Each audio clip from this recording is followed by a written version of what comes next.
Hello guys, कैसे हो आप सभी। Welcome back RJ and bankers. तो बात करने वाले हैं गुजरात आरटीआई के बारे में। तो प्रॉब्लम ये थी कि दो आरटीआई आई है। एक आरटीआई उसमें एब्सेंट कैंडिडेट का ओपन डेटा दे रखा है कि किसी कैटेगरी वाइज कहाँ कहाँ कितनी एब्सेंट है। और एक दूसरी आरटीआई थी जो मैंने अपलोड की थी, जिसमें मैंने बताया था कि क्वेश्चन ये था कि परजेंट कितने लोग रहे थे। तो उसमें परजेंट का डेटा दे रखा है। और जो कन्फ्यूज़न सब में हो रहा है कि मैंने जो कल वीडियो अपलोड किया था उसमें मैंने बताया था कि अगर परसेंट इतने लोग रहे हैं और वैकेंसी इतनी है, यानी कि जो वैकेंसी आई थी और उनका जो डिफरेंस है वो मैंने एब्सेंट कैंडिडेट बताए थे कि पर्टिकुलर कैटेगरी वाइज अगर ईडब्ल्यूएस में, मतलब एससी कैटेगरी में इतने हैं, ईडब्ल्यूएस में इतने हैं, तो वैसे जो मैंने हर कैटेगरी के अकॉर्डिंग उसको शॉर्टलिस्ट किया था। बट प्रॉब्लम ये आई कि अनिल अग्रवाल सर ने भी एक वीडियो डाला था और एक और आरटीआई आई थी कि नहीं भैया 31 है, ओबीसी में एब्सेंट है, आपके अकॉर्डिंग तो सिर्फ 13 ही है, 13 ही है, आप तो पूरा उल्टा बता रहे हो। मैंने कहा नहीं यार, ऐसा नहीं है। एक्चुअली बहुत बार क्या होता है कि हम क्या क्वेश्चन पूछते हैं और उसका क्या रिप्लाई आता है उस पर भी बहुत वेरी करता है, और सामने वाला उस क्वेश्चन को कैसे पकड़ रहा है या उसको कैसे समझ रहा है उस पर भी चीज़ें वेरी करेगी। ठीक है, तो अभी जो हमारे पास दोनों आरटीआई है उससे अगर हम मोटा मोटा कुछ आइडिया लगा सके कि सिचुएशन क्या है और किस डायरेक्शन में अभी चीज़ें जा सकती है या हमें कैसे डील करना है। देखो एक चीज़ देखो, अगर मैं इस आरटीआई को देखूँ ना कि अगर इसमें 173 अगर इसमें एब्सेंट है, तो जो एक और आरटीआई है वही भी अहमदाबाद सर्कल की है और उसमें भी सेम चीज़ ही बताई, पर लेकिन उसमें 209 एब्सेंट हो रहे हैं उस आरटीआई के अकॉर्डिंग, और जो इस आरटीआई के अकॉर्डिंग 173 एब्सेंट है। ठीक है, अभी अगर मैं मोटा मोटा ये पकड़ूँ कि अगर पर्टिकुलर कैटेगरी में अगर वैकेंसीज बढ़ी है, जैसे ईडब्ल्यूएस के अंदर जो आइडल जो नोटिफिकेशन के अंदर जो वैकेंसी थी वो 107 थी। अगर अपन 107 को ही पकड़े और अपन ये माने कि 107% थे और 12 लोग ईडब्ल्यूएस में आए नहीं, तो इसका मतलब ये हो गया कि उन्होंने 119 लोगों को ईडब्ल्यूएस में कॉल किया था, क्या बुलाया था क्या। नहीं, ऐसा नहीं हो सकता, क्योंकि मोटा मोटा जो दोनों आरटी है उसमें ईडब्ल्यूएस का डेटा एग्जैक्ट सेम है कि 12 एब्सेंट हो रहे हैं कैंडिडेट, ऐसा नहीं है कि दोनों में चेंज है। अगर माइनर सा भी अगर देखे ना तो एक में 11 हो रहा है और एक में 12 हो रहा है, तो मैं मोटा मोटा मान सकता हूँ कि चलो थोड़ा 19-20 हो गया। ठीक है, जनरल कैटेगरी के अंदर भाई साहब 107 लोग बोले कि एब्सेंट थे। अगर 107 एब्सेंट थे तो ये यहाँ पे जो प्रेजेंट है 379 लोग, ये भी प्रेजेंट थे और 107 एब्सेंट भी थे। यानी कि आप ये बोलना चाह रहे हो कि भाई साहब हमने जनरल की जो वैकेंसी है वो 549 निकाली थी क्या। मैं माना पूरे पूरे एब्सेंट थे, जो 107 लोग हैं वो एब्सेंट थे और 379 लोग प्रेजेंट हुए, यानी कि जनरल की सीट बढ़ गई। एक चीज़ तो ये हो सकती है, तभी ऐसी चीज़ें पॉसिबल है। ठीक है, चलो ऐसा भी नहीं होगा माना, या बड़ी होगी तो भी ठीक है, अच्छा ही है, बड़ी है। फिर बात करते हैं ओबीसी पे। ओबीसी में 31 एब्सेंट है, यानी कि अगर 31 एब्सेंट होते हैं इसका मतलब ये है कि ओबीसी में जो 276 प्रेजेंट थे और 276 के बाद 31 लोग और आ गए। यानी कि आप ये कहना चाह रहे हो कि ये तो है ही है, यानी कि ओबीसी की जो वैकेंसी आई थी वो आई थी 299 पे, तो मैं मानता हूँ कि 299 लोग भी आए और 31 एब्सेंट हो गए। यानी कि आप ये कहना चाह रहे हो कि हमने 320 लोगों को बुलाया था डीवी के लिए, उसमें से 31 लोग नहीं आए।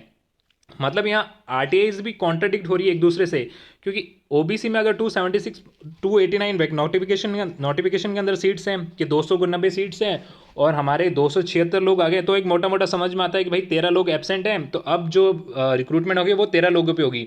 बट आप दूसरी आरटीआई में बोल रहे हो कि नहीं, एब्सेंट ही हमारे 31 थे, यानी वो तभी पॉसिबल होगा जब आपने सीटें बढ़ाई होगी। तो अगर ऐसी सिचुएशन हो रही है कि सीटें बढ़ती है, तो हाँ देखो लास्ट ईयर के 2 साल के आरटीआई का मैंने एनालिसिस किया, मैंने देखा है कि जितनी नोटिफिकेशन में होती है उसमें जनरल और ओबीसी में ये देखा गया है कि लोग ज़्यादा बुलाए जाते हैं। ठीक है, अब वो कैसे बुलाते हैं, कैसे सिलेक्शन का क्राइटेरिया है, उसमें तो भाई मैं भी नहीं हूँ, मुझे भी नहीं पता है। बट हाँ, अपन से भी एनालिसिस कर सकते हैं प्रीवियस डेटा को देख के कि हाँ एक्स्ट्रा बुलाए जाते हैं, और अगर एक्स्ट्रा बुलाने के बाद, क्योंकि देखो दोनों आरटीआईज में पता है क्या है कि भाई नोटिफिकेशन के अकॉर्डिंग ये सीट्स थी, इसके अकॉर्डिंग कितने एब्सेंट थे, तो भाई इतने लोग आए थे, इतने प्रेजेंट थे, और नोटिफिकेशन के अकॉर्डिंग तो एक आरटीआई एकदम करेक्ट है। दूसरी आरटीआई में अगर आप ये बोलो कि नहीं हमने तो एक्स्ट्रा बुलाए थे और एक्स्ट्रा बुलाने के बाद हमारे इतने लोगों को हमने 320 ओबीसी में बुलाए थे और उसमें से 31 लोग नहीं आए, तो हो सकता है, ऐसा भी हो सकता है। यानी कि आप इस आरटीआई में देखो कि अगर एसटी की, देखो यहाँ पे एसटी में 11 लोग एब्सेंट है। ठीक है, करेक्ट है, बहुत अच्छी बात है। यहाँ पे आपने बताया कि एसटी में हमारे 50 लोग ही प्रेजेंट हुए हैं। अगर 50 लोग प्रेजेंट हुए हैं यानी कि आपकी 150, यानी नोटिफिकेशन के अंदर आप ये देखो कि एसटी की सीट्स कितनी थी, 160 सीट थी। और अगर 160 सीट में से अगर आपके 50 लोग प्रेजेंट है तो सीधा सीधा दिखता है भाई 110 एब्सेंट है।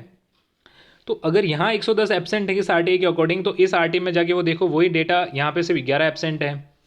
कन्फ्यूज़न हो गया फिर से कि यार क्या सही है क्या गलत है। मैं ये मान के चलता हूँ कि हमें 2 से 3 आरटीआई का और वेट करना चाहिए। क्या है कि सबके क्वेश्चंस कैसे होते हैं, जैसे मैंने जो आरटीआई लगे उसमें मैंने पर्टिकुलरली कैटेगरी वाइज एलपीटी में कितने प्रेजेंट हुए, एलपीटी में कितने फेल हुए, डीवी में कितने प्रेजेंट हुए, डीवी में कितने फेल हुए, उसके बाद पर्टिकुलर कैटेगरी वाइज कितने लोगों को बुलाया, आपका नोटिफिकेशन में आपने कितने लोगों को कॉल किया, कि हमने एक 1200 लोगों को कॉल किया तो मैंने पूछा कैटेगरी वाइज आपने कितने लोगों को बुलाया, ठीक है। सेकंड क्वेश्चन, कैटेगरी वाइज कितने लोग एब्सेंट रहे हैं वो भी बताओ। उसके बाद और जितना डीप से मैं हो सकता था मैंने उस चीज़ को ट्राई किया है। बट हाँ अभी अगर देखो मेरे अकॉर्डिंग जो कैंडिडेट्स हैं उनके एस्पिरेंट्स के लिए ये आरटीआई कुछ कैटेगरी जैसे ओबीसी और जनरल के लिए ये आरटीआई बहुत ही ऐसे यूज़फुल है कि नहीं यार हमारे लिए तो काफ़ी अच्छे चांसेस हैं। अब तो 0.75 या 1 नंबर तक भी ओबीसी वालों के चांसेस है, जनरल वालों के लिए तो भाई 3-4 नंबर तक लॉटरी लग रही है। ईडब्ल्यूएस वाले दोनों ही आरटीएस के अंदर सेटिस्फाई है कि भाई हमारे 11-12 है तो कोई दिक्कत नहीं है। एसटी एसटी वालों के लिए यहाँ पे थोड़ा सा कि यार हमारे तो चांसेस कम हो गए। और इसी आरटीआई में देखो तो यहाँ पे एससी एसटी वालों के लिए तो चांदी चांदी हो रही है, ठीक है। तो चीज़ें वेरी हो रही है देखो। और एससी एसटी में सेम 11-12 का ही फ़र्क है। तो मैं विश करता हूँ कि हमें थोड़ा और वेट करना चाहिए आरटीएस का कि कुछ पर्टिकुलर डेटा आए हमारे पास पे, और अभी से नर्वस होने की कोई ज़रूरत नहीं है। एसबीआई क्लर्क का फॉर्म भरना चाहिए और एग्ज़ाम देना चाहिए बहुत अच्छे से, ताकि हमें ये नहीं रहे कि भाई हमारा सिलेक्शन हो गया तो ठीक है फर्स्ट वेटिंग में आ गया तो फटाफट से ज्वाइन कर लेंगे, सेकेंड वेटिंग तक का वेट करोगे ना तो सेकेंड वेटिंग का वेट करोगे उसके 10-15 दिन बाद इसी एसबीआई क्लर्क के मेंस का रिजल्ट आ जाएगा। और जो थर्ड वेटिंग लिस्ट कब आती है, जब इसका ज्वाइनिंग होती है उससे पहले थर्ड वेटिंग लिस्ट आएगी। तो चीज़ें चलती रहेगी। हमारी यही कोशिश होनी चाहिए कि हमें हमारे अकॉर्डिंग क्या बेस्ट है। कोई भी कैटेगरी का 0.25 से लेके 0.5 तक वाले का तो 100 एंड क्या 200% सिलेक्शन श्योर है किसी भी कैटेगरी को। जो सबसे ज़्यादा सस्पिशियस या जो सबसे ज़्यादा सस्पेंस में वो है 0.5 के बाद और 1.5 के बीच वाले। ये कौन से ओबीसी ईडब्ल्यूएस और वो वाले लोग हैं। यार हमारा होगा कि नहीं होगा क्या होगा, क्योंकि जनरल वालों का तो मैं बोलता हूँ 2 नंबर तक तो बहुत अच्छे अच्छे चांस होते हैं जनरल के निकलते हैं, थोक के भाव निकलते हैं भाई। कट ऑफ ऐसे नीचे गिरती है, ऐसे राजस्थान में 4-4 5-5 नंबर नीचे आती है सीधी। तो वो सारी चीज़ें होने वाली है। मैंने ट्राई किया है कि आपको दोनों ही आरटीज में कन्फ्यूज़न ना हो, कोई गलत नहीं है, दोनों ही आरटीए से ही आई है, दोनों को ही पैसे भर भर के हमने 10 रुपये दिए हैं फिर आरटीए मंगाई है। और दोनों ही आरटीए सर्कुलेट अभी बहुत सारी और भी स्टेट्स की सर्कुलेट होगी। कन्फ्यूज़न नहीं होना है। क्वेश्चंस कैसे पूछे जा रहे हैं मैटर वहाँ पे आंसर कर रहा है। अगर सही क्वेश्चन पूछा है, डिटेल वाइज क्वेश्चन पूछा है तो उसका रिप्लाई भी सही से आता है। लेकिन अगर आपका क्वेश्चन पूछने का तरीका गलत है ना तो शायद चीज़ें मिक्स हो रही है, ठीक है। अभी के लिए इतना ही। और मैं ट्राई करता हूँ आपके डाउट सॉल्व हुए होंगे कि नहीं यार हमें पैनिक नहीं होना है, हमें थोड़ी और 2-4 आरटीआई का वेट करना चाहिए तो हमें चीज़ें क्लियर होगी। बाकी ग्रुप बना लीजिए और अपने अपने स्टेट्स के, और कोई भी अपडेट होता है तो मैं आपको बताता हूँ। Thank you, bye bye.